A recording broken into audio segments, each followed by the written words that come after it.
सबैमा नमस्कार। आज हामी गर्भगोत्रीय भट्ट बन्धुहरूका लागि निकै गौरव र खुसीको दिन हो। हाम्रो परम्परा, संस्कृति र पुर्खादेखि चलिआएको चलनलाई निरन्तरता दिँदै आज हामी गोठ पूजाको पावन अवसरमा बेलबारी 2 लालभित्ती स्थित राजकुमार भट्टको गरगोठमा भेला भएका छौँ। यो केवल पूजा मात्र होइन, हामी बन्धुहरू बीचको अटुट सम्बन्ध र एकताको प्रतीक पनि हो। हाम्रो संस्कारमा कुल पूजा र गोठ पूजाको विशेष महत्त्व छ। पितृहरूको आशीर्वाद र कुल देवताको कृपाले नै हाम्रो वंश र परिवारमा सुख, शान्ति र समृद्धि छाउँछ भन्ने हाम्रो अटल विश्वास छ। आज विधिपूर्वक गोठ पूजा सम्पन्न गर्दै गर्दा हामीले आफ्ना मूल्य, मान्यता र रीतिथितिहरूलाई पुनः स्मरण गर्ने मौका पाएका छौँ।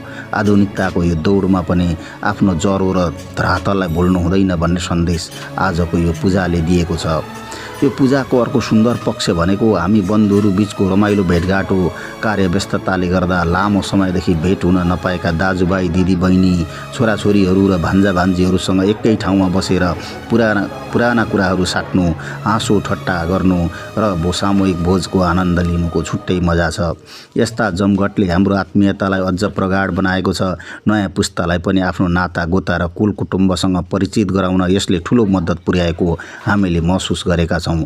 अन्त्यमा आजको यो गोठ पूजा र बन्धु मिलन कार्यक्रमलाई भव्य रूपमा सफल पार्न सहयोग गर्नुहुने र उपस्थित हुनुहुने सम्पूर्ण भट्ट बन्धुहरूमा हार्दिक आभार व्यक्त गर्दछु।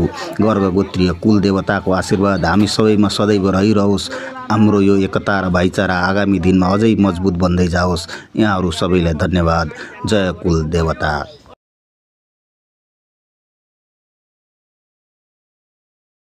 सबैमा नमस्कार। आज हामी गर्भगोत्रीय भट्ट बन्धुहरूका लागि निकै गौरव र खुसीको दिन हो। हाम्रो परम्परा, संस्कृति र पुर्खादेखि चलिआएको चलनलाई निरन्तरता दिँदै आज हामी गोठ पूजाको पावन अवसरमा बेलबारी 2 लालभित्ती स्थित राजकुमार भट्टको गरगोठमा भेला भएका छौँ। यो केवल पूजा मात्र होइन, हामी बन्धुहरू बीचको अटुट सम्बन्ध र एकताको प्रतीक पनि हो। हाम्रो संस्कारमा कुल पूजा र गोठ पूजाको विशेष महत्त्व छ।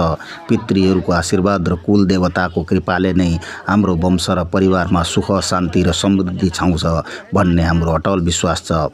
आज विधिपूर्वक गोठ पूजा सम्पन्न गर्दै गर्दा हामीले आफ्ना मूल्य, मान्यता र रीतिथितिहरूलाई पुनः स्मरण गर्ने मौका पाएका छौँ। आधुनिकताको यो दौडमा पनि आफ्नो जरो र धरातललाई भुल्नु हुँदैन भन्ने सन्देश आजको यो पूजाले दिएको छ।